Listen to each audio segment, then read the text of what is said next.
밀가루는 단백질의 함량이 많습니다. 그래서 단백질이 많고 적고가 왜 중요하냐면은 단백질이 많으면은 알코올 발효를 할 때 숙취의 원인 물질인 휴젤 오일이라는 것이 굉장히 많이 생성이 됩니다. 그러니까 막걸리를 만들 때나 모든 거에서 단백질이 많은 원료를 써서 발효를 하면은 주질은 나빠집니다. 그래서 그게 일례로 여러분들이 제일 쉽게 알 수 있는 게 일본에서 사케를 할 때 보면은 그 도정을 많이 하죠. 그러니까 도정을 많이 하는 이유 중에 하나가 밖에 있는 그 표피에 있는 단백질과 지방을 다 없애기 위해서 이렇게 하는 겁니다. 그러니까 그렇게 될수록 주질은 굉장히 좋아집니다. 그러니까 이게 자꾸 쌀을 못 쓰게 할수록 막걸리의 주질은 나빠진다는 뜻입니다. 그 다음에 여기 조금 아까 말씀드렸듯이 품질 경쟁이 안 일어나니까 대충 만들어서 자꾸 이제 다 팔리니까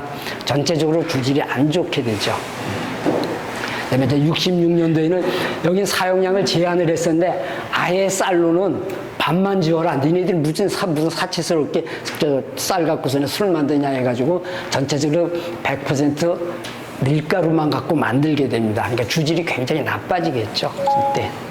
그래서 재무부령에 의해서 100% 소매분만 갖고 술을 만들도록 이렇게 명령을 합니다. 그래서 이제 쭉 그러니까 계속 이제 주질이 나빠진다는 뜻으로 쭉 말씀드리고요.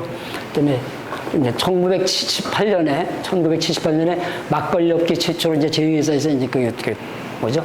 단위 포장을 실시를 합니다. 그건 이제 뒤에서 좀 말씀을 드릴게요. 처음에는 이제 이렇게 3년차 이렇게 해서 그러니까 바퀴가 3개죠. 이런 데다 탱크롤이라 해서 이렇게 전부 이제 배달을 해서 거기서 막 이렇게 뒤에 이렇게 해서 이제 그 독이나 이런 데 해서 가지고 이제 팔고 있었고요. 여기 사진에서 요것만 보시지 말고 요 뒤에 보면은 요 세단이에요. 까만색 세단인데 70년도에는 자가용 갖고 있는 사람 자체가 굉장히 드뭅니다. 지금은 자가용 니나네나 다 갖고 있지만은 자가용 갖고 있는 사람 자체가 굉장히 귀한데 이게 까만색 세단이라는 거는 이때 양조장 사장님이 굉장히 부유했던 것을 뜻하는 겁니다. 그러니까 이게 전체적인 그 강의에는 큰 영향이 없는데 요런 거 갖고서는 보면 아 옛날에 그 양조장 사장님이 굉장히 유지였고 부자였구나. 그래서 옛날에는 동네에 가면은 방앗간 사장님이랑 양조장 사장님이 유지와 부자입니다. 대부분 다 그렇습니다. 그렇게 배달하던 것이 이제 말통을 사용하죠. 그러니까 용기가 점점 작아집니다. 전체적으로요. 그래서 이렇게 말통 갖고 이렇게 배달을 하고 요거를 이제 이동하는 수단은 자전거에다가 했습니다. 자전거에서 이게 앞에 이렇게 하는 데도 있는데, 이게 앞에, 뒤에, 양옆에 해가지고 이제 저기에다 자전거에다 싣고 골목골목해서 이제 다 배달을 하게 되죠. 그러던 게 이제 단위 포장. 그러니까 병 하나에다가 이제 이렇게 포장이 들어간다는 뜻입니다. 그러니까 이건 굉장히 중요한 게 뭐냐면요.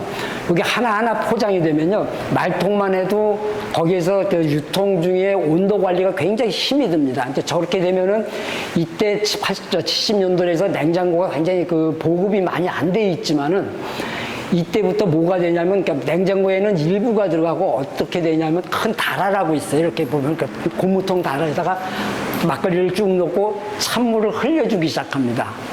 그러니까 그것만 해도 아까 그 말통이나 이런 데보다는 유통 중에 찬물로 온도 관리가 들어가기 시작하면서 온도 관리가 들어가면은 전체적으로 막걸리의 품질이 잘 유지가 된다는 뜻으로 이제 말씀드리는 겁니다. 그러니까 이게 단위 포장이라는 게 단순하게 이게 단위 포장이 아니고 이게 유통 중에 이제 온도 관리가 시작이 되는구나 하는 시점이 됩니다.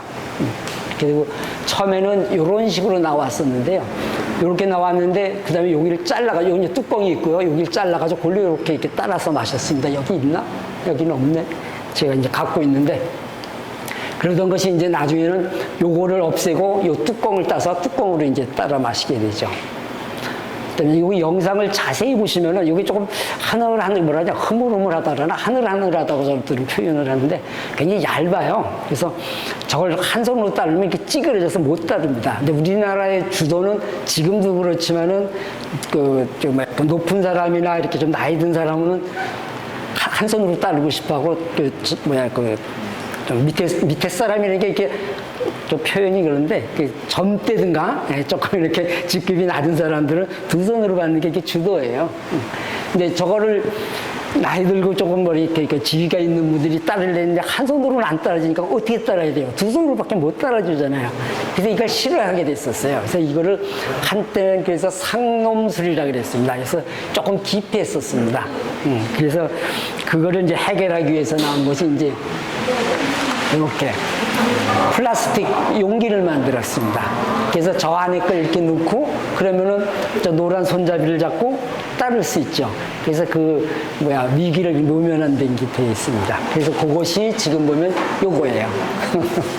네, 이렇게 해서 지금 그때 이걸 해결을 했고요. 뭐 이런 거 해도 되고. 그다음에 옛날에는 82년과 88년 사이에는요, 막걸리의 알코올 농도를 딱 지정을 해줬습니다. 니네는 무조건 8%로만 만들어. 그러면 저기를 벗어날 수가 없습니다. 정부의 지침을 어길 수가 없기 때문에. 저렇게 만들었었는데, 요때가 언제냐면은요, 이때 서울에서 지하철 공사가 굉장히 많이 진행이 되던 때예요. 그러니까 지하철 공사에서 많이 이렇게 하는데, 이제 공사장에서 일하시는 분들이 식사나 이런 거 할 때 중간에 이렇게 막걸리를 드시거든요. 아니면 새참 이럴 때. 근데 이전에는 6%짜리가 있었는데 이제 8%밖에 안 나오니까 할 수 없이 8%짜리를 먹게 되는데 6%랑 8%는 그냥 봤을 때는 큰 차이가 없는 것 같은데요. 2%가 높아졌죠. 그럼 6%였다가 2%가 높아졌으면 33%가 늘어난 겁니다. 그러니까 똑같은 양을 먹으면은 이건 잘못하면은 조금 약한 사람들은 술이 취해요. 취해가지고 작업장에서 아주 드물게 사고가 나니까 거기서 항의가 들어왔어요. 이건 비공식적인 얘기입니다. 기록에는 안 남아있는데 저보다 이제 연배가 많으신 분들한테 물어보니까 그래서 항의가 많이 들어와서 계속 얘기를 해서 그 다음에 8%를 묵던 거를 없애고 다시 6%로 돌아간 게 이제 그러한 비하인드 스토리가 뒤에 이렇게 숨어 있습니다. 아까 했을 때 이제 쌀을 전체적으로 못 쓰게 했다 그랬죠. 이제 그 중간에 뭐 얼마큼 더 쓰게 해줬다. 그냥 풍년이 들면은 조금 일부 쓰게 해주고 그다음에 또 다시 제한하고 막 그랬었는데 92년도 되면서부터는 전체적으로 우리나라가 쌀이 남아 돌기 시작하니까 100% 쌀을 쓸 수 있는데 임시적이 아니고 지속적으로 쓸 수 있게 아주 법으로 저 때는 이제 허용이 됐습니다. 그래서 저 때부터 이제 쌀이 이렇게 쓸 수 있고 쌀이 쓸 수 있으면 아까 말씀드렸듯이 주질이 좋아지는 것도 있고 또 무슨 데 영향을 주냐면 이 쌀을 쓸 수 있음으로 해가지고 여기서 말씀드리는 자동 제국기 도입이 가능했습니다. 그러니까 이전에는 전부 손으로 막 해야 되는데 모든 제품이 최고급인 거는 수제품이 맞습니다. 수제품이 굉장히 고급은 수제품으로 만드는 게 맞는데 이게 대량 생산이 되면 수제품 가지고서는 쫓아가지 못해서 그 최고급보다 밑에 상급인 경우에는 전체적으로 다 기계에 의존할 수밖에 없는데 그래서 이게 이제 자동 제국기가 들어가면서 전체적으로 입국에 품질이 균일하고 조금 이렇게 향상이 된 그 효과를 누려가지고 전체적으로 주질이 또 여기서는 또 좋아지는 또 어떤 기여를 하게 되죠. 그 다음에 요 잠깐 빼놨었는데 95년도에는 살균 막걸리의 공급 구역이 이제 제한이 철폐가 됩니다. 막걸리 시장 전체에서 90%는 전부 생막걸리입니다. 이제 약간 10% 정도가 살균 막걸리인데 이제는 혹시 모르니까 살균 막걸리부터 이제 공급 구역 제한을 이제 철폐를 시킨 거예요. 근데 이제 워낙 시장이 작으니까 이것은 크게 영향을 주지는 못했습니다. 시장에. 자동 제국기에 대해서 이제 계속 또 연결되는 그런 영상이 되겠습니다. 그러니까 옛날에는 입국을 만들 때 이렇게 상자로 해가지고 전부 손으로 다 이렇게 싸서 넣고 그다음에 이걸 다 관리하고 그랬습니다. 여기 자세히 보시면은 여기랑 이 여기 천정, 벽, 바닥이 다 나무로 되어 있어요. 그러니까 나무로 만든 것 중에 가장 큰 목적이 뭐냐면은 이때는 건축 기술이 발달하지 않아서 단열이 굉장히 힘들었습니다. 그래서 벽과 저 나무 사이에는 왕겨라고 있어요. 벼를 이렇게 도종하면 거기 겨가 나오거든요. 그걸 채워가지고 단열을 시키고, 그다음에 나무로 해가지고 여기다 항상 뭐를 뿌리냐면 물을 뿌립니다. 혹시 여러분들이 나중에 입국을 만들든가 이렇게 누룩을 만들 때는 이 습도 조절이 굉장히 중요하거든요. 그래서 여기다 물을 뿌려서 전체적으로 습도 조절을 하고, 습도는 입국을 만들 때는 거의 포화 상태인 거를 계속 유지를 시켜야 됩니다. 네, 이렇게 하던 것이 이제 요즘에는 전체적으로 기계 하나에서 처음부터 끝까지 다 이제 거의 자동화에 가깝게 이렇게 쭉 되는 바람에 이제 그냥 아까 말씀드렸지, 입국의 그 질이 항상 균일하게 이렇게 생산이 될 수 있죠. 그 다음에 품질 자체도 굉장히 높아집니다. 왜냐면 온도 관리가 기계에서 하면은 굉장히 일정하게 되니까요.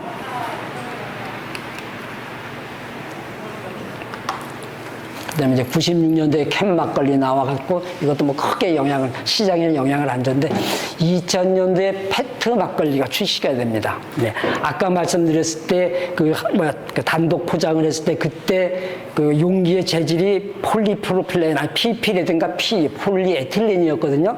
그거는 무슨 특징을 갖고 있냐면요. 물이나 이런 걸 오래 두면 거기 플라스틱 냄새가 물에 뱄니다. 그러니까 술에도 플라스틱 냄새가 오래 있으면 그 냄새가 배는데 페트가 나옴으로 인해서 그 문제를 완전히 해결을 했습니다. 그래서 페트는 굉장히 커다란 기여를 한 그 재질이 되겠습니다. 그다음에 2001년도에 이 법명도 굉장히 길은데요. 독점 규제 및 공정거래에 관한 법률이 제외되는 부당한 공동행위 등의 정비에 관한 법률. 이거 찾느냐고 제가 굉장히 힘들었습니다. 왜냐면 이게 겉으로 나오면 안 나타나요. 이걸 찾아 들어가고 제가 이 내용까지는 다 알았었는데 저게 어디에 법률에 근거됐나 찾는데 저게 저 귀퉁이에 아주 굉장히 찾기 힘든데 거기 제가 찾아냈습니다. 그러니까 이 법률에 의해서 생막걸리의 공급 지역 제한이 이제 철폐가 됩니다. 그러니까 아까 말씀드렸던 모든 잘못된 그 부조리한 그런 것이 해결이 되면서 품질 경쟁이 시작이 되죠. 그러니까 잘 만들면 잘 팔 수 있습니다. 그래서 이제 그 경쟁이 다시 되면서 이제 주질이 굉장히 좋아집니다. 이러면서. 2002년도에는 알코올 도수 제한을 이제 완전히 니네 맘대로 해야 됩니다. 니네 2% 만들고 싶으면 2%하고 10% 만들고 싶으면 10% 만들어주고 이제 그렇게 됐고요. 요건 다 우리 회사 좋다는 뜻입니다. 이거 잘 기억해 주세요. 우리 회사 제품 좋습니다. 2014년에 이제 해석까지 저희를 다 취득했고요. 우리 회사 이렇게 제품이니까 한번 보시기만 하고 지나가시면 되고요. 이 막걸리를 했을 때 이제 그 혹자들은 이제 이거 막걸리가 지금 현재 우리가 생산하는 막걸리를 순전히 누룩만 쓰는 게 아니라 입국이라는 걸 사용을 합니다. 그래서 그것 때문에 전통주가 아니라고 자꾸 이렇게 우기는 분들이 계시고 또 좀 폄하하는 분들이 계셔서 제가 이걸 잠깐 말씀드리는데 그러니까 일단 말씀드리면 일본 고제 여기 이제 일본의 오래된 고서입니다. 그다음에 여기 정창원의 고문서 이제 연희식 이 두 군데 보면 정창원이라는 거는 일본 황실의 유물을 보관하는 창고예요. 이제 거기에서 나온 이 고문서인 연희식 이 두 개의 고문서에서 보면은 여러분들 다 아시는 일본 백제 사람인 인번, 그러니까 수수물이 같은 사람이죠. 이분이 일본의 술 빚는 법을 전수했다 그랬어요. 이렇게 나와 있습니다. 이건 여러분들 다 아시는 건데 왜 제가 굳이 그걸 말씀드리냐면은, 그러니까 저희들이 이제 입국을 사용하기 때문에 일본식 술이라고 자꾸 이렇게 폄하를 하시는데, 일본식 술이라는 걸 우리가 만약에 인정을 하더라도 그럼 일본식 술은 그러면 또 올라가면 어디서 배웠냐면 결론적으로 우리나라에서 배워서 가는 거거든요. 백제에서. 그러니까 자꾸 그런 거 가지고서는 우리나라 전체적인 그거를 폄하하지는 좀 안 하셨으면 좋겠다는 차원에서 제가 꼭 이 말을 한 번씩 드리고 지나갑니다. 자, 그다음에 이제 술에 대해 이제 막걸리 이제 변천사를 이제 또 중점으로 이제 말씀을 드리겠습니다. 근데 제일 영향을 많이 준 게 이제 주재 정책에 따라서 주질이나 이런 것이 굉장히 많이 영향을 받습니다. 요거는 이제 용기가 제일 큰 건데요. 여기 보면 이제 조선시대 보면 7집에 한 집꼴로 술을 빚어서 마셨다. 그러니까 굉장히 많은 술이 여기 존재했다는 뜻입니다. 그러니까 똑같은 그 김치도 엄마가 만든 거랑 며느리가 만든 게 두 개 똑같은 레시피인데도 맛이 다르잖아요. 그러니까 이거는 굉장히 다양한 가양주가 존재했다는 뜻을 여기 포함이 되어 있습니다. 그러다가 이제 일본이 이제 우리나라를 이제 점령을 하게 되죠. 그래가지고 그 사람들이 이제 군비를 이제 전쟁을 해야 되니까 군비 조달의 목적으로 해가지고 식민지 수탈, 이게 이제 군비 조달의 목적이라는 뜻이에요. 그러니까 아무나 술을 만들지 못하고 양조 면허가 있는 사람한테만 술을 만들게 하고, 그다음에 거기에다 주세를 부과를 했습니다. 그러니까 집에서 만들어서 먹는 것까지 영업용은 뭐 당연히 주세를 부과를 하겠지만 이렇게 했었는데, 그래도 집에서 그냥 계속 술을 만드는 밀주를 계속 만들다 보니까 저 사람들이 1916년에 자가 소비용 제조에는 상한선을 뒀습니다. 더 이상은 이제 못 만들게 해가지고 1년에 탁약주는 360리터, 그다음에 소주는 180리터까지만 딱 만들고 더 이상은 못 만들게 아주 이렇게 법으로 막아놨습니다. 그리고 자가 소비용에는 주세를 붙일 때 어떻게 붙이냐면 영업용 주류보다 훨씬 높은 주세를 붙이니까 집에서 만드는 게 더 비쌀 수밖에 없죠. 그러니까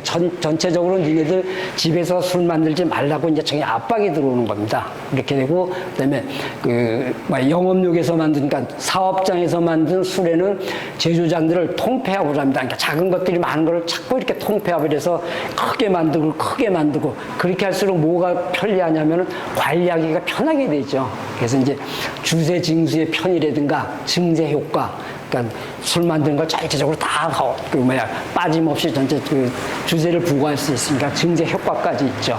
이렇게 되니까 전체적으로 아까 얘기했던 이제 다양한 가양주들이 자꾸 이제 위축이 되는 거예요. 그래서 가양주 문화가 이제 위축이 되고요. 조금 더 이제 시간이 지나면요, 34년이 돼서는 가정에서 술 빚는 것까지도 이제 아예 막아버립니다. 자가 소비용까지도 못하게 해서 이제 저기 막아버리게 되죠. 그래서 아까 말씀했던 가양주가 이제 없어지게 되죠. 그래서 이제 다양한 술이 사라지고, 이 다양한 술이 없어진 그 빈 공간을 청주나 맥주나 양주 같이 이제 외국주가 이제 이렇게 돼가지고, 이때 이제 전체적으로 보면은 우리나라 술이 굉장히 침체가 아니고 거의 암흑기라고 해서 이제 우리 술에 이제 암흑기라고 이렇게 부르는 분들이 있습니다.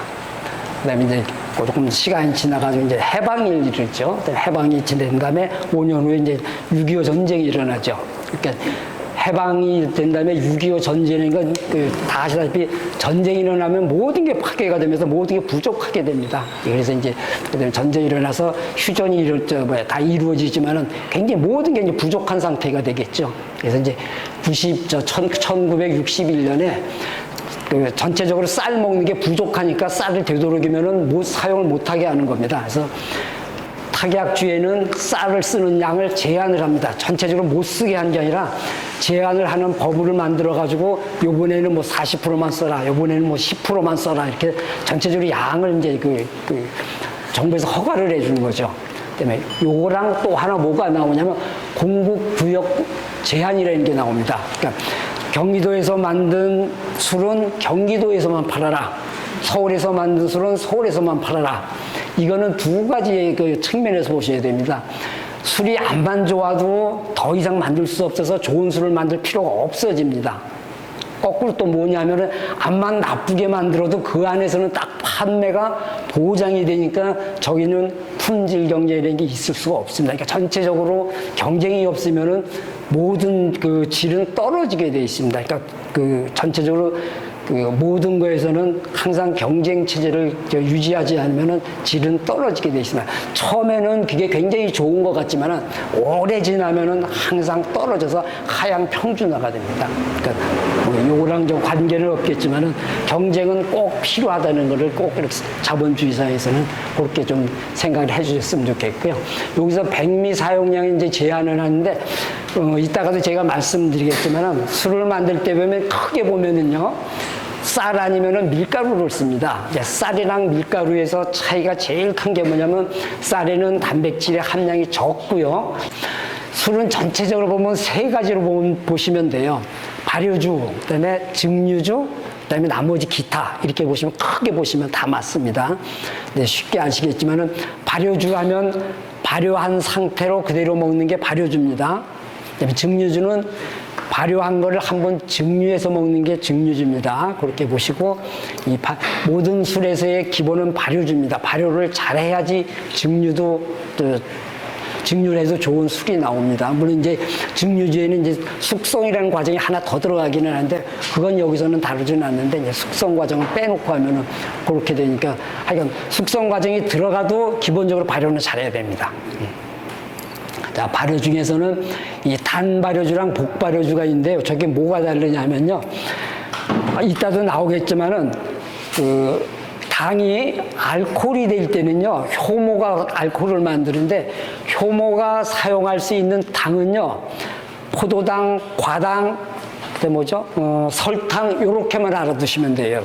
그것만 사용해야지 효모가 알코올을 만들어냅니다. 그렇지 않은 거는 다 어떻게 되겠는데 처리를 해가지고 포도당이나 과당이나 설탕의 형태로 만들어줘야지 그 다음에 그 효모가 이용을 해서 알코올로 변합니다. 그래서 이거는 단발효는 과일같이 이 과일 안에 들어있는 당의 형태는 포도당 아니면은 설탕 아니면 과당입니다. 그러니까 이거는 쉽게 이제 포도당이라고 여러분들은 기억해 두시면 돼요. 그러니까 포도당의 형태로 들어있는 과실은 그대로 발효를 해도 알코올이 됩니다.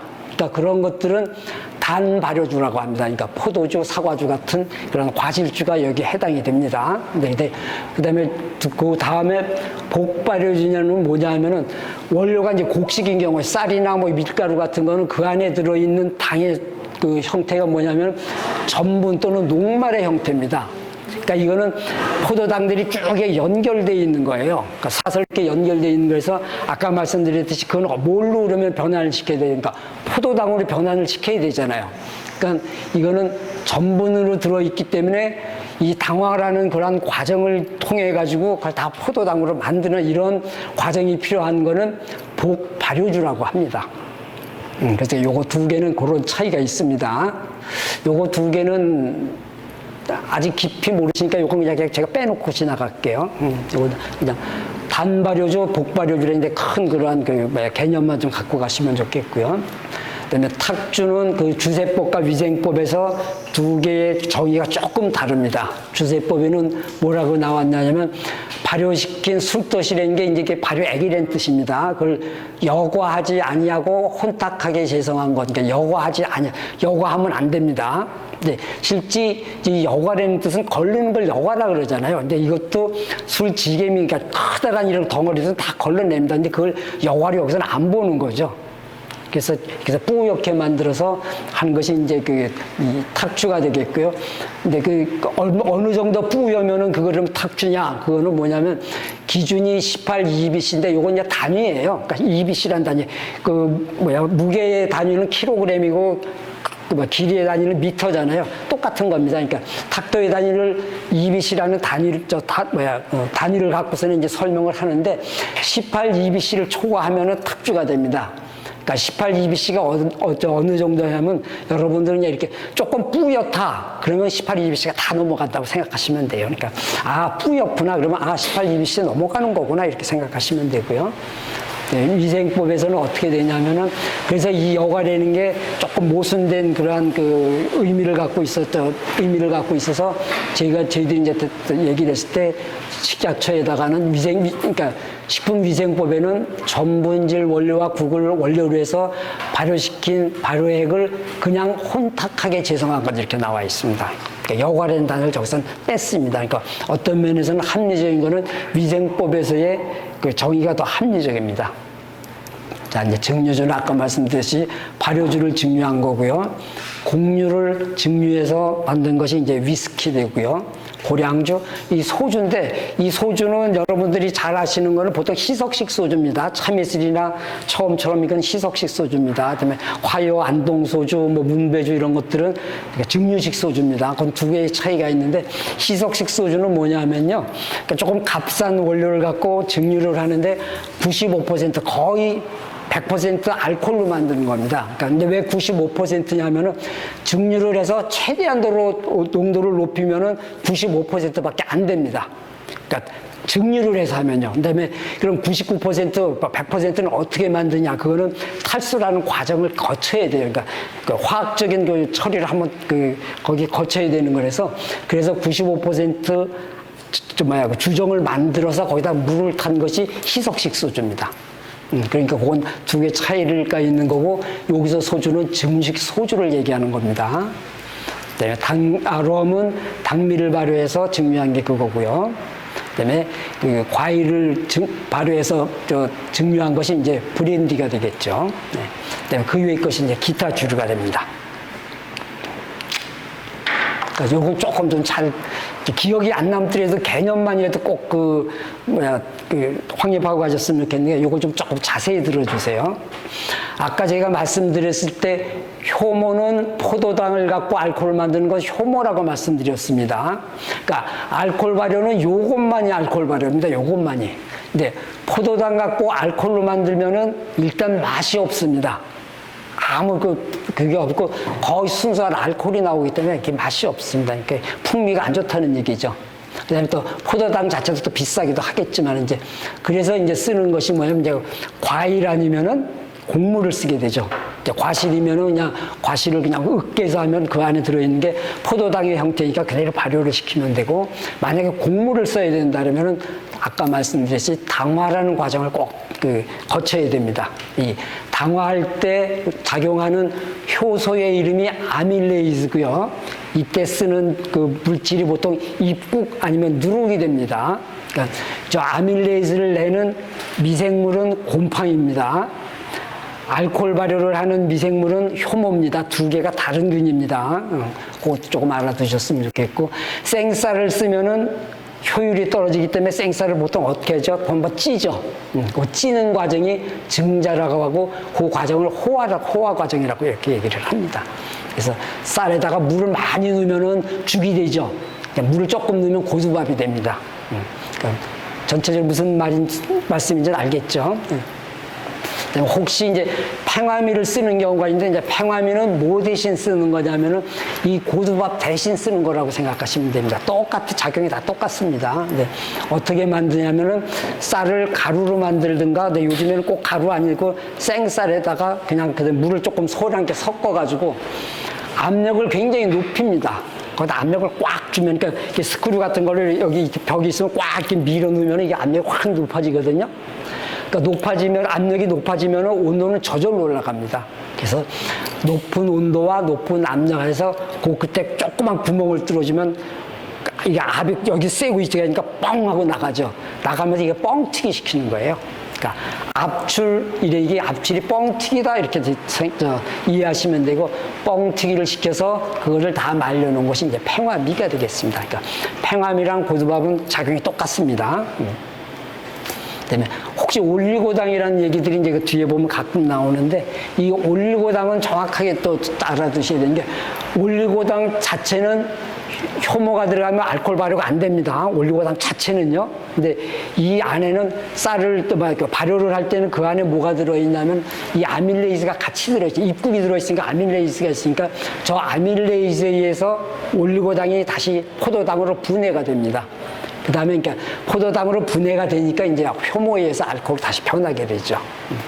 그래서 올리고당은 이제 그러한 효과가 있다는 거. 그다음에 쌀은 씻어야 되는 거고, 쌀은 잘 씻어야 됩니다. 왜 잘 씻어야 되냐면은 도정을 하게 되면 이제 할 때 가루들이 이제 쌀 표면에 묻죠. 묻으면은 거기엔 단백질이 굉장히 많습니다. 뒤에도 한번 나오겠지만, 단백질을 없애기 위해서 이 세면은 굉장히 중요한데 저걸 굉장히 등한시하는 분들이 있습니다. 그러니까 주지를 위해서는 잘 씻는 게 중요합니다. 주지를 그렇게 신경 쓰지 않으시는 분은 뭐 크게 신경 안 써도 되는데, 그래서 조금 좀 그쪽을 잘 알아두셔야 되고요. 그다음에 침미, 이건 물 먹이는 거고요. 수절은 이제 물 빼게 하는 겁니다. 그러니까 물을 충분히 안 빼면은 여기서 만드는 이 고두밥이 안 되는데, 고두밥이 안 되면은 왜 문제가 되냐면요. 저기 고두밥이 안 되면은 잘못하면 상하게 됩니다. 상하게 돼서 오염이 되기 때문에 고두밥을 만드는 겁니다.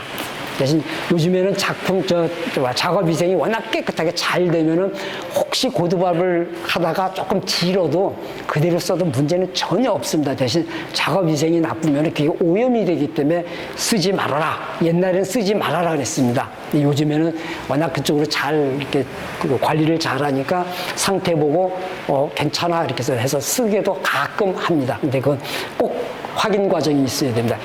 그게 깨끗하게 아직 유지되어 있고 상하지 않을 때는 자신 있을 때는 써도 됩니다. 원칙적으로는 쓰지 않아야 됩니다. 그다음에 증자는 아까 말씀드렸고요. 호화 아까 말씀드렸고요. 미생물은 생물은 생물인데 굉장히 작다는 뜻이에요. 눈에 안 보인다는 뜻입니다. 그러니까 미생물은 절대 눈에 안 보입니다. 그런데 이런 데 가끔 검은 이런 곰팡이 난 게 보이는 거는 굉장히 많이 자랐기 때문에 보이는 겁니다. 원래 곰팡이는 눈에 안 보입니다. 현미경 갖고 봐야 됩니다. 그러니까 이 미생물 중에는 전체적으로 세균, 효모, 곰팡이가 통틀어서 미생물이라고 하는데 저걸 가끔이 아니고 좀 자주 혼동을 하십니다. 미생물은 저거 세 개를 다 미생물이라고 그런 겁니다. 그리고 세균과 곰팡이는 아까 뭐라고 말씀드렸냐면 입국했을 때 아밀레이즈를 생산하는 균을 곰팡이라고 제가 말씀드렸고요. 알코올 발효할 때 관여하는 미생물은 효모라고 제가 말씀드렸습니다. 세균은 주로 오염균이라고 생각하시면 됩니다. 이 알코올 발효할 때는요. 효모 아까 말씀드렸죠. 포도당을 이용해서 알코올을 생성시키는 미생물입니다. 그다음에 미술이라고 하고 주모라고 하는 건데 효모는 아까 말씀드린 미생물이니까 눈에 안 보이니까 저거는 쓸 때 굉장히 많은 양을 써야 돼서 처음에는 조그만 양을 가지고서 이제 많이 만들어 놓은 효모를 많이 키워 놓은 거를 주모라고 그럽니다. 미술이라고요. 그러니까 산업적으로 할 때는 이렇게 꼭 미술을 만들어서 거기에서 이제 발효를 시작을 하게 되고요. 그다음에 곡자는 누룩이라고 하기도 하고 요거는 한문이고 요거는 그냥 우리나라 말일 뿐이고요. 요거는 그 아밀레이즈를 생성시키는 곰팡이 외에 우리는 곰팡이만 필요하거든요. 근데 그거 위에 필요 없는 다른 필요 없는 효모 이 효모도 알코올 발효에 관련된 효모는 필요하지만 그렇지 않은 효모는 다 필요 없습니다. 그다음에 세균, 방생균 같이 자연에 존재하는 모든 미생물이 그 안에 포함되어 있는 것이 누룩입니다.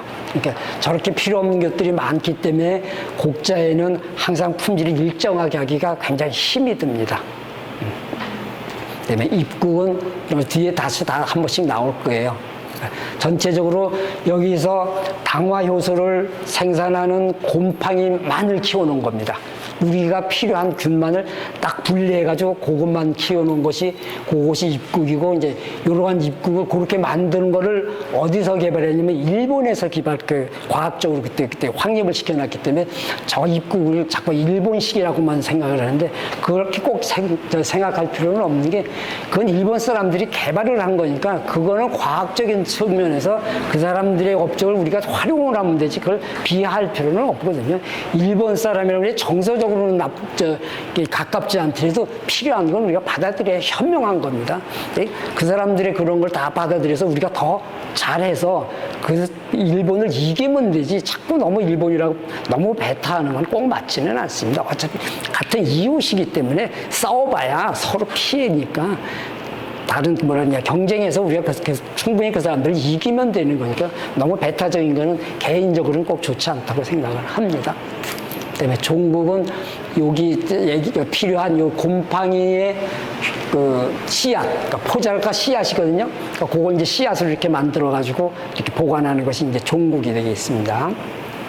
그다음에 담금이라는 거는 그 발효 탱크에다가 물, 효모, 입국 이러한 원료를 넣는 것까지가 담금이고, 그다음에 그걸 넣어가지고 온도랑 pH를 잘 만들어서 발효시키는 것이 이것이 발효가 되겠습니다. 그다음에 발효할 때는 요거는 기억해 두세요. pH랑 온도 관리만 잘하고 작업 환경만 깨끗하면 술은 잘 나오게 되어 있습니다. 작업 환경이 굉장히 중요하고 이 pH 관리도 결론적으로는 오염을 방지 위해서 pH를 관리를 하는 거거든요. 그러니까 작업 위생이 깨끗하면은 pH 관리도 조금 느슨하게 해도 크게 문제는 없습니다. 그다음에 여과는 발효했을 때 이제 커다란 입자를 걸러내는 것은 과정이고, 제성은 여기서 여과한 액에다가 이제 물 넣어서 이제 알코올 농도 이렇게 맞추거든요. 거기에다 이제 그 맛을 내는 첨가물을 넣어서 제품 규격을 맞추는 과정이 되겠습니다. 그다음에 주박은 아시겠고요. 이 산도와 pH가 중요한데 지금 여러분은 여기까지는 제가 말씀을 안 드려도 될 것 같고, 혹시 나중에 필요하시면 제가 따로 설명을 드리겠습니다. 네, pH는 아까 얘기했듯이 오염을 방지하기 위해서 하는 거니까 pH 관리를 잘 하셔야 됩니다. 그리고 좀 나중에 보면 이제 이 산도와 pH를 혼동하시는데 산도와 pH는 다른 겁니다. 근데 혼동하시면은 안 되고 그때 필요하시면은 따로 든가 그러니까 되게 질문을 하면 이건 따로 설명을 드리겠습니다. 그렇지 않은 분들은 이거 설명에 잘 모르시니까 제가 넘어가도록 하겠습니다. 이건 대충 아시죠? 네, 이건 그냥 넘어가도 되겠죠? 좀 구체적인 것만 하겠습니다. 원료에 대해서, 발효할 때 이제 원료에 대해서 말씀드릴게요. 아까 얘기한 것들이 거의 다 반복돼서 나올 거예요. 쌀과 밀을 많이 쓰는데 두 개 원료의 차이는 단백질 함량이라고 말씀드렸죠. 단백질 함량이 많고 쌀은 그래서 단백질 함량이 적어서 맛이 깔끔합니다. 이걸 좋아하는 분은 쌀로 만든 걸 좋아하실 테고, 그다음에 밀은 단백질 함량이 높아서 맛이 묵직하고 텁텁합니다. 이것을 좋아하시는 분들은 밀로 만든 것을 좋아하실 테고, 기호기 때문에 어느 게 좋고 나쁜 건 없어도 특징은 있습니다. 특징은 있고 주질에서는 차이가 있습니다. 근데 기호랑 주질이랑 좀 전혀 조금 다른 게 볼 수도 같이 볼 수도 있지만은 그건 자기 기호가 밀이 더 좋다 그러면 그건 기호기 때문에 관계는 없고요. 대신 여기에서 단백질 함량이 많으면은 발효할 때 필연적으로 나오는 게 숙취의 원인 물질인 고급 알코올을 총칭해서 휴젤류라고 합니다. 이것이 많이 생성이 되게 되어 있습니다. 저거는 발효하는 효모에는 저게 과학입니다. 그래서 밀로 만든 걸로 만든 술은 많이 마시면은 조금 더 머리가 아픈 게 저것 때문에 그렇습니다. 그리고 주정 같은 경우에는 거의 다 증류하는 과정에서 휴재료가 거의 0에 가깝도록 다 그 증류를 합니다. 그래서 시석식 소주를 마시면은 깨끗한 것 중에 하나가 휴재료가 별로 없습니다. 여러분들이 그걸 먹고 머리가 아픈 거는 술을 많이 마셨습니다. 휴재료 때문이 아니고요. 아시면 되고. 그래서 이제 이 원료 쌀을 쓸 때 보면 이제 표피를 깎아줘요. 왜냐면 쌀 전체 중에서 단백질이나 지방 이렇게 필요 없는 것들이 많이 존재하는 부위가 표피입니다. 그러니까 안으로 들어갈수록 거의 순수한 전분만 있기 때문에 깎아주는 그 과정이 이 도정이고, 이거는 쉽게 얘기하면은 단백질이랑 지방을 제거하는 겁니다. 자, 그다음에 꼬두밥 만드는 거는 이 당화 요소인 아밀레이스가 잘 되게. 그러니까 우리도 이게 생쌀이라고 밥을 해서 먹는데 그 밥을 해서 먹는 게 물론 맛도 있지만은 제일 중요한 건 소화율을 높이는 겁니다. 그러니까 찌면은 소화율이 높이는 거고, 그걸 위해서 여기서 똑같이 증자를 하는 겁니다. 그 다음에 이것도 또 중요해요. 이 쌀을 찐다는 건 그 온도를 높이는 거잖아요. 고온 처리를 하면은 살균 효과가 생각보다 굉장히 많습니다. 이게 굉장히 중요하게 되는데요. 요거 제가 설명을 드리겠습니다. 이건 이제 저희 회사에서 이제 실험을 한 겁니다. 왼쪽에는 이게 복잡한 영어로 된 균 이름인데요. 식중독균이라고 그냥 통칭해서 따라 드시면 되고요. 그러니까 이게 여기 보면 10의 8승이잖아요. 10의 8승이면 얼마냐면요. 어깨입니다. 어깨. 그러니까 3억 개, 요게 그러면 3억 개 이러한 식중독균을 원료에다 일부러 저희들이 뿌린 거예요. 1g, 여기 이제 g당이에요. 1g당 3억 개의 저런 균을 키워가지고 막 섞었습니다. 섞어 놓은 상태에서 20분만 잘 증자를 해도 전체로 다 사멸이 돼서 없습니다. 그러니까 저거는 만약에 상한 원료 쓰면 주질이 나빠서 안 되지만은 만약 쓰더라도 먹어서 죽지는 않습니다. 적어도. 그러니까 여기서 다 사멸이 됩니다. 그러니까 이 위해 미생물인 게 이제 식중독균인데요. 그러니까 증자하기 20분만 돼도 모든 식중독균은 사멸됩니다. 물론 우리들 쌀 쓸 때 이렇게 눈으로 봐서 정상적인 거는 절대 없습니다. 그러니까 실제 저렇게 있을 수가 없습니다. 그러니까 일부러 저희들이 넣어서 실험을 한 겁니다. 그다음에 이제 꼬두밥 만드는 방법은요. 쉽게 얘기하면은 맨 처음에 이제 쌀을 이렇게 이거 신미한다 그러죠. 쌀을 이렇게 쌀 불리는 건데, 그건 어떻게 하면 되냐, 어떻게 하면 되냐 하면은 식용쌀이라는 게 이제 이 시중에서 쉽게 살 수 있는 그런 쌀이 돼요.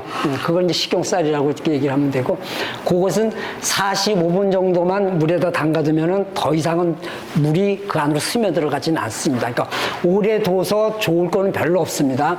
오래 두면은 거꾸로 세균이 오염될 수 있어서 쉰 맛이라 그러죠. 쉰 맛이 납니다. 그러니까 이거 오래 두면 굉장히 안 좋습니다. 그러니까 혹시 깜빡 잊어버렸으면 얼른 물이라도 따라 놓고서는 냉장고에다 다시 넣든가 해서 이거 너무 오래 두지 않으셨으면 좋겠고요. 그다음에 2시간 둔다고 막 쉬고 그렇지는 않는데 제대로 이렇게 저거 오래 이렇게 45분을 넘기지는 않으셨는 게 더 좋아요. 실제 이렇게 저희들 같은 경우에 이렇게 대량으로 하니까 이게 굉장히 양이 많으니까 그 현장에서는 한 2시간 정도 하는데 그건 왜 그러냐면은 쌀이 이렇게 많으니까 이렇게 눌리죠. 눌리면 여기가 굉장히 이렇게 압력이 가해지니까 접촉 면적 같은 데는 이게 물이 조금 좀 덜 스며 들어가니까 2시간 하는데 실제 저렇게까지는 안 해도 되는데 안전하기 위해서 이제 2시간 내지 4시간인데 처음엔 제가 왔을 때 막 12시간도 하고 막 10시간도 하고 막 그랬었어요. 그래서 하지 말라고 했는데 이제 옛날에 하시던 분들은 이제 습관에 의해서 하시던 분들은 그걸 줄이면 굉장히 불안해 하셔요. 저거 줄이는데 시간이 굉장히 오래 걸려서 지금은 2시간 정도로 줄여놨습니다. 그다음에 수절 물 빼는 건 충분히 해줘야 됩니다. 이건 충분히 다 빠져나가야지 이제 진밥이 되지 않고요. 진밥이 되는 건 아까 말씀드렸듯이 오염될까봐 그러는 겁니다. 그러니까 진밥에는 세균이 빨리빨리 클 수 있기 때문에 작업 위생이 조금만 나빠도 안 좋으니까 이거는 충분히 잘 빼주시고요.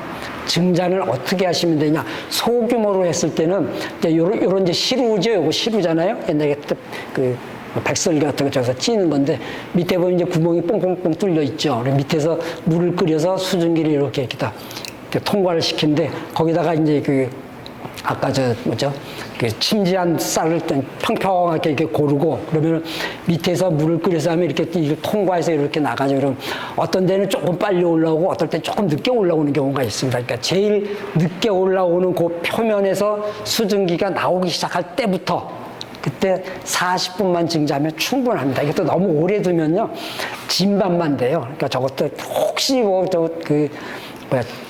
불안하시면 한 45분, 또 불안하시면 50분 정도 하시고요. 오래 두시면 진밥 되면은 거꾸로 오염의 확률만 높아집니다. 네, 그렇게 해서 이렇게 되면 이제 뜨거우니까 그다음에 이제 냉각 다 식히면 되죠. 네, 식히면 되는데 어디까지 식히냐면 옛날 책에 40도 정도 식히라는 책이 아직 혹시 남아있으면 그건 무시해도 됩니다. 그건 왜냐면 옛날에는 온도 올리기가 굉장히 힘드니까 40도를 해야 그걸 갖다 놓아야 그 안에 발효액이 30도, 발효액의 온도가 30도가 유지가 되니까 돼야 돼서 그런 건데 요즘에는 저렇게 안 하고 30도 해도요 쉽게 다 온도 금방금방 올라가니까 혹시 저런 책이 있으면 무시하라는 의미에서 이렇게 쓴 거지 40도까지 냉각하라는 뜻이 아닙니다. 거꾸로 들으세요.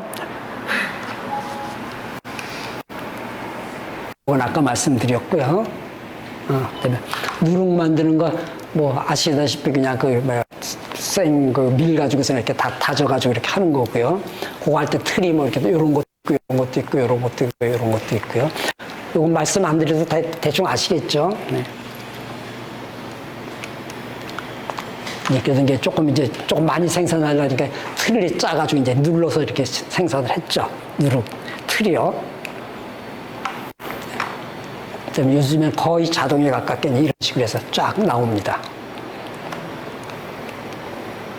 자, 이제 입국입니다. 입국. 요것 좀 잘 들어주세요. 입국할 때 보면은, 이것까지는 안 하는 게 낫겠지? 혹시 황국 백끝 흑국균 아세요? 네. 아세요? 그럼 제가 잠깐 말씀드릴게요. 그러면요.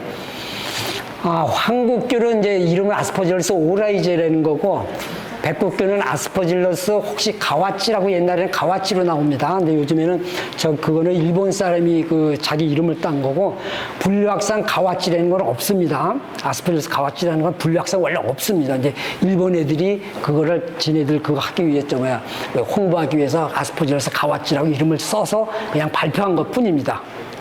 근데 그게 아스퍼질러스 루치엔시스고요. 흑국균이라는 거는 아스퍼질러스 나이거고요.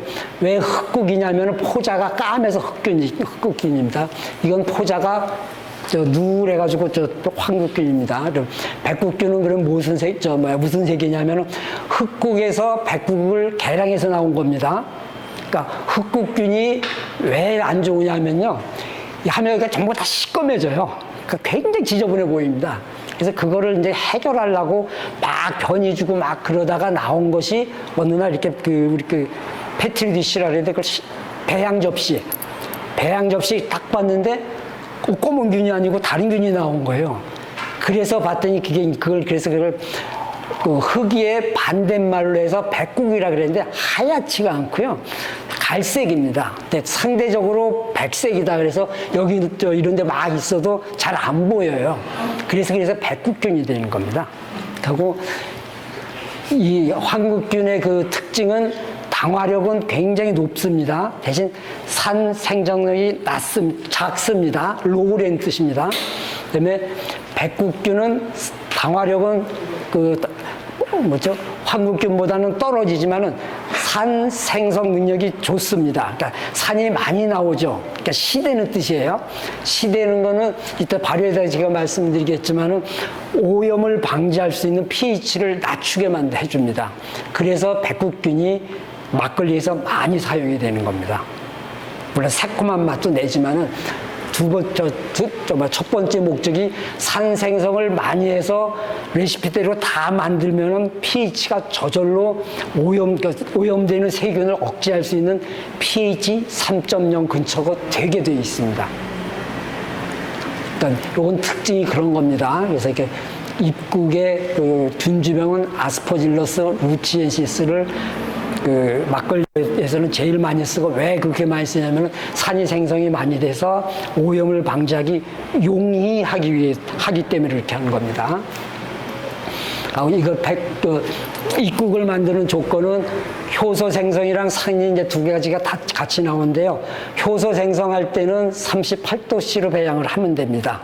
38도씨인데 실제는 40도까지는 아무 문제는 없는데 40도로 관리하라 그러면 42도, 43도까지 되니까 제가 38도씨로 관리하세요 그러면 40도씨까지 괜찮다는 뜻으로 제가 거기다 뒤에는 그런 뜻이 내포되어 있습니다. 그러니까 40도 된다고 저한테 죽지는 않습니다. 네.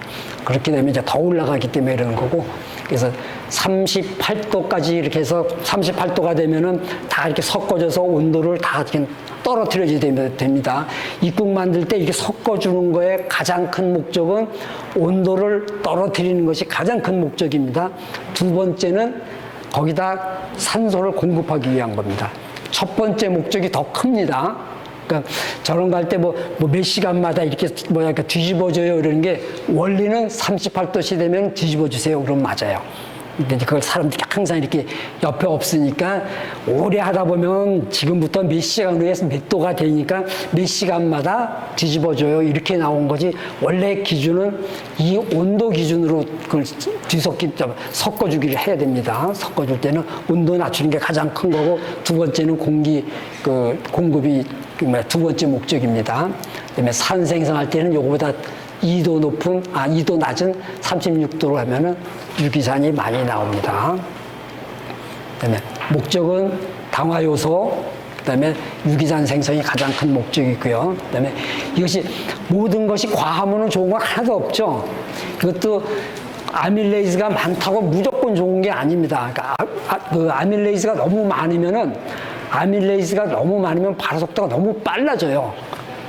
너무 빨라지면은 술을 만들 때 원료가 많이 거기 줍니다. 그러니까 지금 유통되고 있는 막걸리 안에는 원료가 거기 남아 있거든요.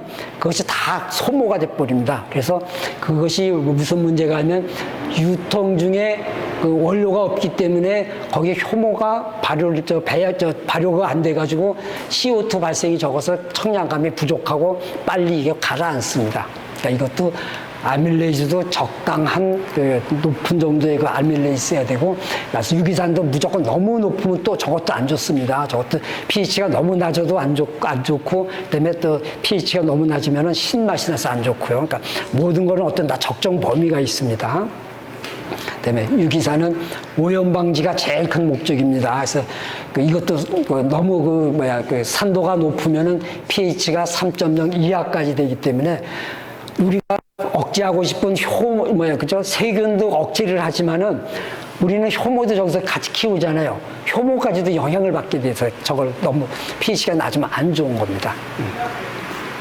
그래서 나중에도 입국을 쓰실 때는 산도와 당화력을 잘 보시고서는 쓰시고, 또 하나 꼭 부탁드리고 싶은 거는 통용되고 있는 이렇게 파는 걸 뭐라 그러죠?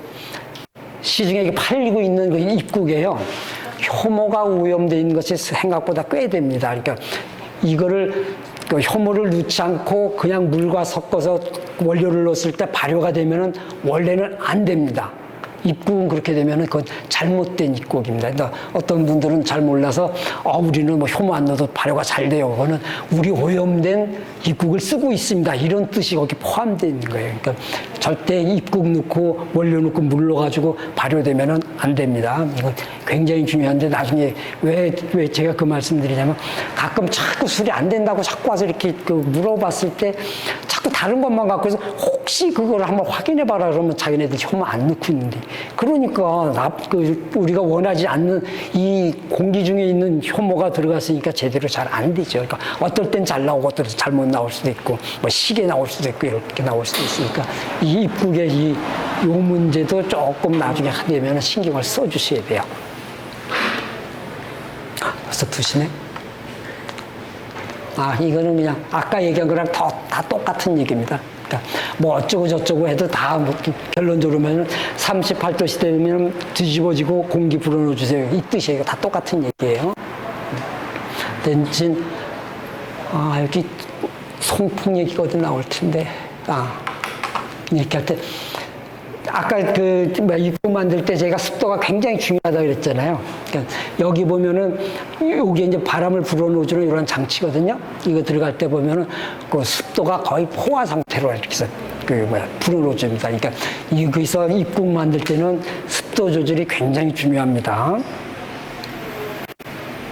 이건 모르셔도 되고, 입국과 입국과 누룩의 차이를 다시 한 번만 말씀드릴게요. 입국에는 전분을 분해하는 당화 요소인 아밀레이스, 세균 오염을 억제하는 유기산 생성이 가장 큰 목적입니다. 그러니까 그건 2개가 다 주 목적이 되고, 대신 누룩은 저런 걸 하는 곰팡이 외에도 필요 없는 사상균, 세균 이렇게 그런 것들이 굉장히 많기 때문에 좋지 않은 냄새와 휘발성상이 많은 생성이 돼서 품질이 안 좋습니다. 그러니까 누룩을 넣으면은 전체적으로 맛이 무겁고 이런 거는 인정을 하지만은 너무 많이 넣으면은 품질 관리에 굉장히 애를 먹으실 겁니다. 그러니까 그거는 굉장히 신경을 잘 쓰시고, 그래서 누룩을 많이 쓸 때는 굉장히 조심해서 쓰세요. 그래서 어떨 땐 술 잘 나오고 어떨 땐 잘 안 나오는 게 누룩 때문에 저렇습니다. 쓸데없는 균들이 이렇게 많이 있으니까.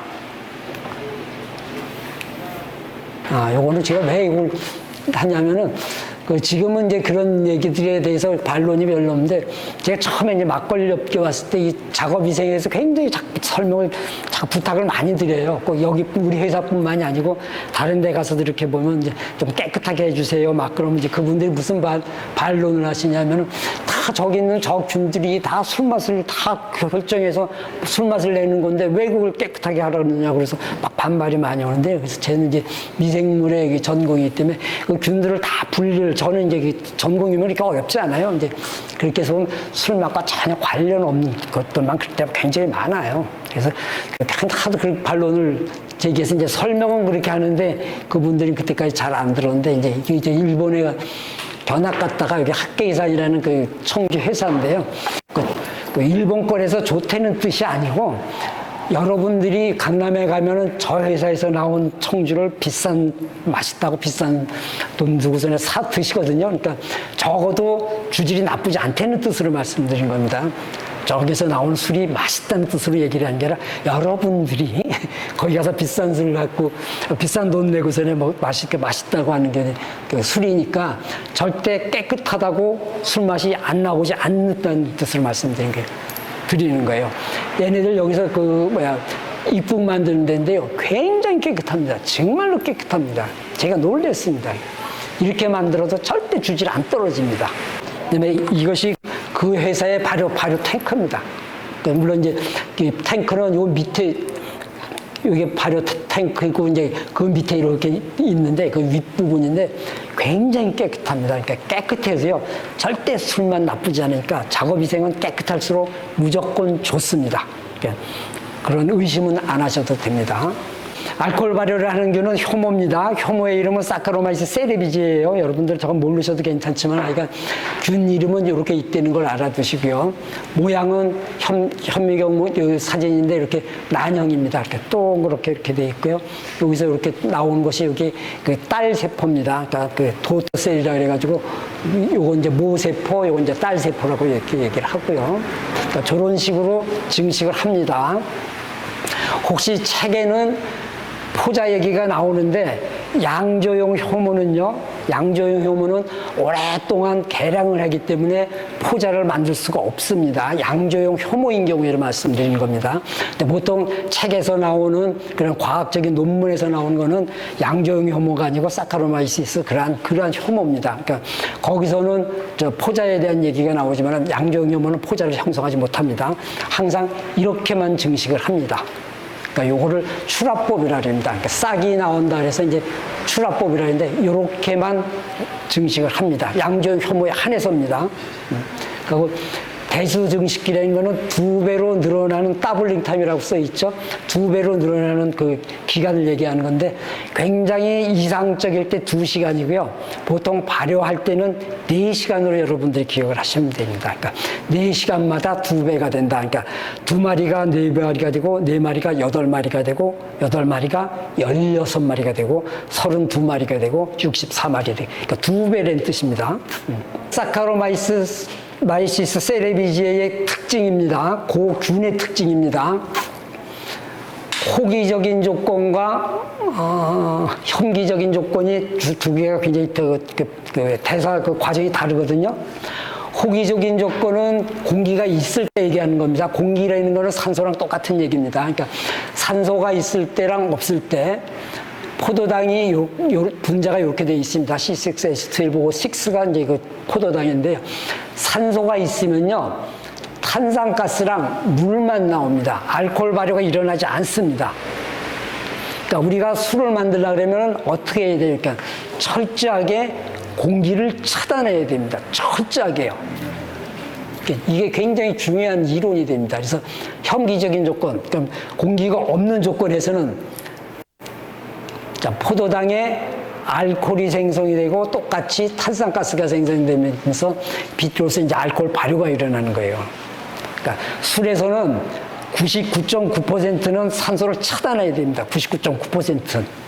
이제 그 1%는 이제 뭐가 있냐면 그 숙성할 때 아주 드문 경우에는 산소가 필요한 경우인데 여러분은 그건 아예 잊어버리셔도 크게 문제 없습니다. 그러니까 나중에 숙성할 때 이렇게 오크통 이런 데면은 내가 원하지 않아도 거기 다 공기가 왔다 갔다 하니까 그건 모르셔도 관계가 없습니다.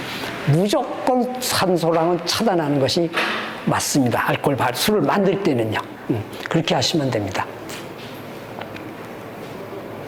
그다음에 요거 맨 끝에 거는 아까 말씀드린 거랑 똑같은 건데, 그러니까 단백질이 분해되면 아미노산이 되죠. 그래서 이게 아미노산이 그 사카로마이스 세레비지에 의해서 고급 알코올이 생성이 되고 고급 알코올의 총칭이 휴젤 오일입니다. 그래서 휴젤 오일이 많으면은 술 먹었을 때 숙취의 원인 물질이 돼서 단백질이 많은 원료를 쓰면은 숙취가 좀 심화되는 게 이런 쪽으로 과학적으로 다르게 규명이 되어 있습니다. 자, 이제 발효할 때는 pH를 이제 3.0에서 4.0이라고 했는데 3.2, 3 정도로 하는 것이 가장 좋습니다. 그리고 이 pH를 낮추는 가장 큰 목적이 세균의 오염 방지라 그랬습니다. 근데 저게 너무 낮으면은 세균도 저해를 하지만은 효모도 거기에 저해를 받기 때문에 너무 낮으면 안 좋습니다. 이런 건 모르셔도 되고요. 발효 처음에는 이렇게 나무로 만든 거 썼고요. 그다음에 나무로 만드는 게 나무가 뭐가 나쁘냐면은 부패되는 게 나쁘죠. 그다음에 저게 말리면 자기 틈새가 생깁니다. 그래서 자꾸 누주가 되죠. 그래서 나빠서 그러한 단점을 해결하기 위해서 항아리 같은 걸 이제 도입을 했었는데 저거는 뭐 크게 문제는 없었는데 한번 깨지면은 왕창 다 나가버리죠. 그다음에 저기에 내부에 암만 유약을 잘 발라도요, 거기 핀홀이라 해서 핀이 들어갈 만큼 작은 구멍이라 해서 핀홀이라는 게 있는데, 그런 핀홀들이 존재를 합니다. 근데 발효가 잘 될 때는 아무 문제가 없는데, 발효가 잘못돼서 오염이 한 번 되면은 그 안으로 세균이 들어가서 거기서 증식을 합니다. 근데 그걸 닦아내기가 너무 힘이 들어서 계속 오염이 잘 됩니다. 그래서 이것도 이제 그런 단점 때문에 이제 없어지고, 요즘에 이제 스테인리스 스틸을 쓴 게 이제 그러한 장점을, 저기에서 단점을 해결하기 위해서 이렇게 나온 거고요. 그러니까 예전에는 다 이렇게 뚜껑 없이, 그다음에 이거 다 손으로 다 이렇게 뭐라 그러냐, 이렇게 우리는 혼합이 교반이라 그러는데, 그걸 이제 전부 기계화한 것이 이런 식으로 돼서 여기는 온도에 의해서 온도 다 조절되고요.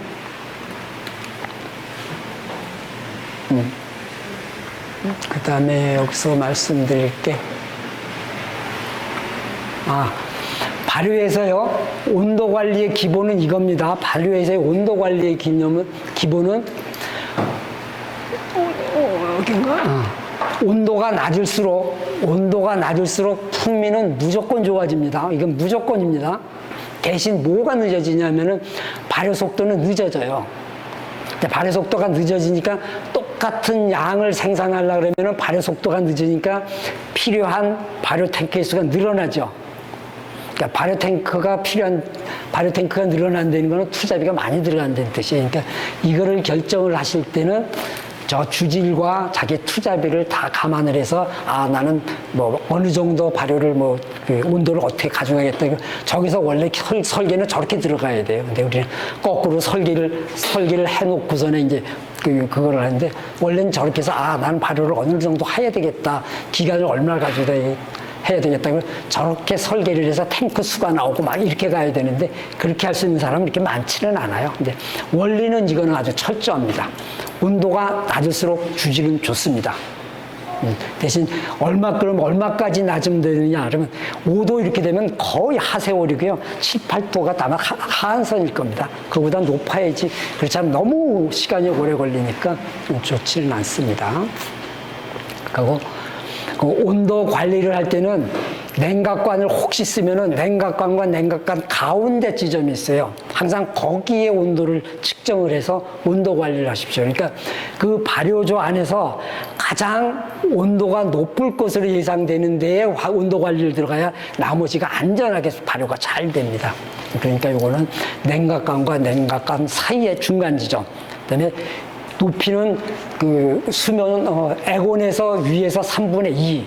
그 지점이 대충 제일 온도가 높습니다. 그러니까 그 지점을 잘 관리를 하시면은 주질 관리가 아주 원활하게 될 겁니다. 요거까지만 제가 말씀드리면 될 것 같은데, 알코올에 의한 효모의 활성 저해라는 게 있습니다. 저거는 알아두셔야 될 겁니다. 이해는 안 되시면 나중에 다시 물어보시더라도, 알코올이 독성 물질이죠. 이게 1급 독성 물질입니다. 그래서 알코올에 우리 손 세독할 때 전부 뭐가 들어가냐면 알코올로 소독하는 겁니다. 제일 어디 이게 다 들어가 있는 거 그 안에 주성분은 알코올입니다. 알코올로 소독하는 겁니다. 그러니까 살균 효과가 굉장히 좋다는 거예요. 그러니까 다른 것도 죽이지만은 알코올 농도가 높으면은 효모 자체도 저해를 받습니다. 그러니까 알코올 농도가 높으면은 발효를 할 때 알코올 농도가 14% 이상 안 올라간다. 그런 이 원리 때문에 그렇습니다. 그러니까 알코올에 의한 효모의 활성이 저해가 됩니다. 그러니까 그건 균에 따라 조금 다르긴 한데, 많이 올라가 봐야 18%, 20% 정도밖에는 못 올라갑니다. 아주 특수한 경우는 이제 그거보다 조금 올라가는 경우가 있는데, 그게 다 상한선입니다. 그래서 발효할 때 알코올이 일정 농도가 되면 효모에 영향을 줘서 더 이상 알코올 발효가 일어나지 않는 현상. 이게 굉장히 중요한 그 현상입니다. 그래서 주모를 나중에 이렇게 배양을 할 때도 기간을 오래 가져가는 분들인데, 오래 가져가면은 거기서 알코올 발효가 오랫동안 일어나면은 그 주모 안에서 알코올 농도가 높아지죠. 그럼 그 높아진 알코올에 의해서 효모가 저해를 받습니다. 그럼 저해를 받으면은 튼튼한 애들이 일을 잘해요, 빌빌하는 애들이 일을 잘해요. 튼튼한 애들이 잘하잖아요. 그러니까 그래서 이 주모도 오래 가져가는 것이 원래 안 좋습니다. 근데 이제 옛날 분들은 오래 가져가시는 분들이 계시는데 그거는 과학적으로는 좋지는 않습니다.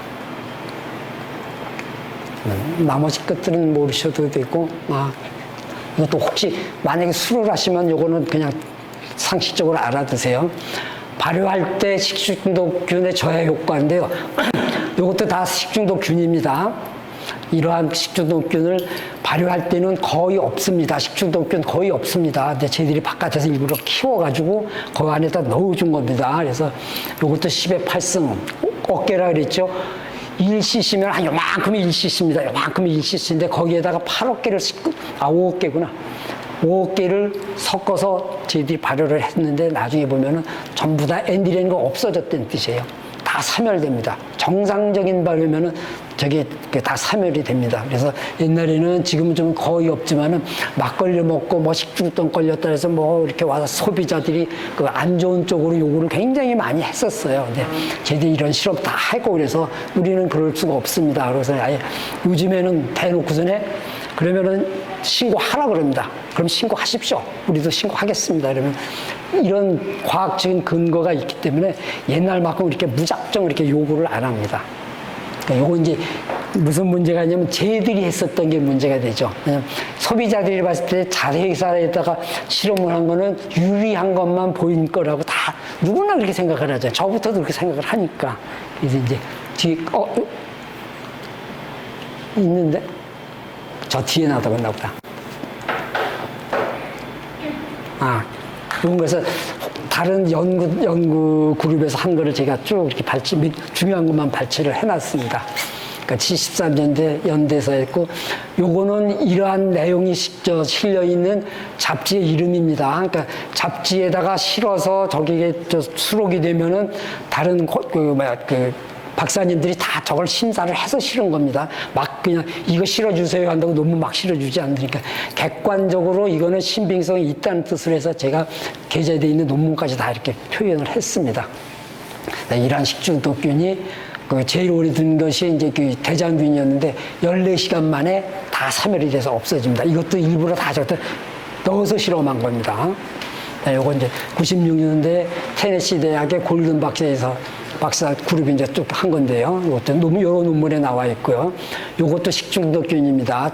장출혈성 대장균입니다. 그걸 발효액에 다량 존재하더라도 저것도 일부러 키워서 넣었다는 뜻입니다. 넣었는데 3일 이내 급격히 감소해서 거의 다 죽는다. 그러니까 사멸해서 그러니까 막걸리 먹고 정상적으로 있다면은 그게 절대적으로 그저거 없지만 식중독을 일으킬 수가 없으나 있어도 거기서 사멸이 됩니다.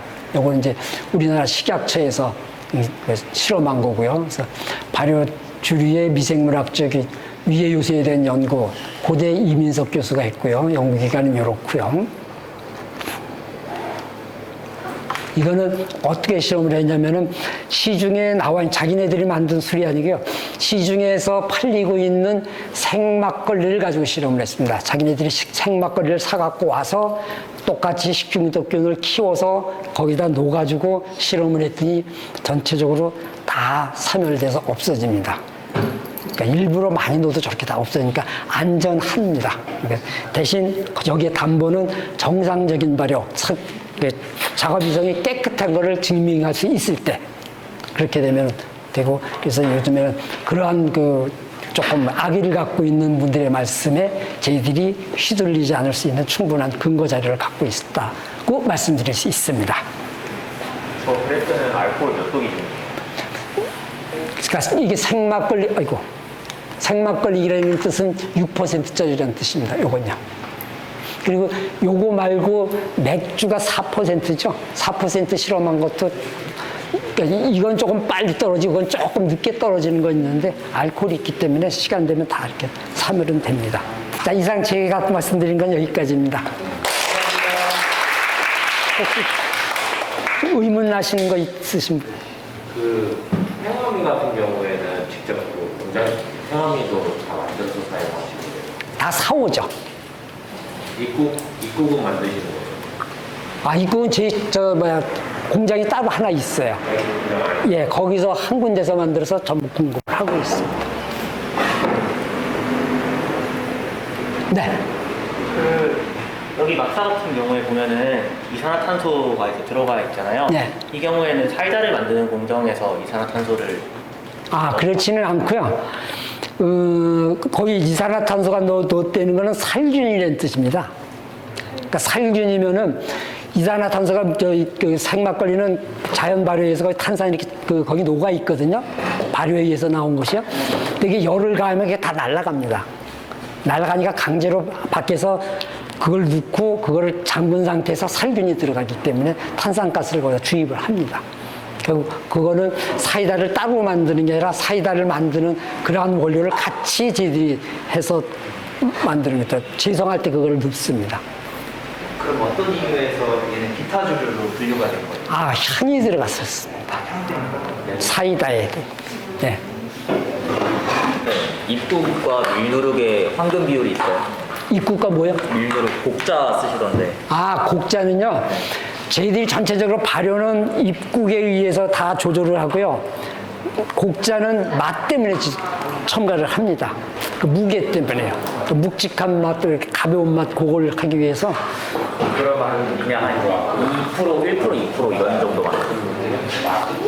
정확하게 제가 퍼센트까지 지는 기억은 안 나는데, 그 정확한 숫자는 말씀 안 드려요, 제가. 아니요, 이게 은근히 비밀이에요. 그거에 따라서 이 맛이 굉장히 달라지거든요. 그건 좀 이해를 해주세요. 첨가량 같은 거 얘기할 때 막 뭉뚱그려서 얘기할 수밖에 없어요. 팽아미 같은 경우는 주모 만들 때 쓰시는 건가요? 어떤 거요? 팽아미요. 아니요. 팽아미를 맨 처음에 쓰기 시작한 건요. 이게 고두밥 대신 썼다 그랬잖아요.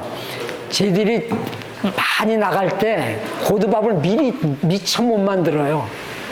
그러니까 그걸 대신 그런 팽아미를 쓰자 그래서 이제 그거를 공정을 그렇게 갔었는데, 그러고 보니까 이게 이제 팽아미에 의해서 이 가라앉는 속도 이런 것들이 또 영향을 받아요. 그래서 그거 조절용으로 같이 씁니다, 이제는요. 네. 혹시 양조 장비들 같은 경우에는 건조? 양조 장비들 예. 같은 경우 예를 들어 발효조 같은 경우에는 어디서 혹시 구매를 하시나요? 아, 그거는 구매가 아니고요. 설비업자고 해서 내가 이렇게 설계를 했으니 니네들이 이렇게 만들어줘 이렇게 나옵니다. 아, 주문 제작을 그냥 네, 예. 내를 네. 그러니까 이제 그런 업체들을 알면은 잘 모르는 사람들은 야, 뭐 좀 알아서 해줘 그러면 뭐 우리랑 많이 했다 그러면은 그 사람 이제 거기에 준해서 이렇게 만들겠죠. 그리고 생막걸리는 다 아시겠지만은 뚜껑을 열면 그 안에는 부직포라는 그게 있습니다. 그거에 의해서 공기가 거기서 이렇게 왔다 갔다 하면 CO2가 발생하는 것이 빠져나갑니다. 근데 살균 막걸리는 그게 밀폐가 되어 있습니다. 그러니까 부직포가 아니고 그거는 PP입니다.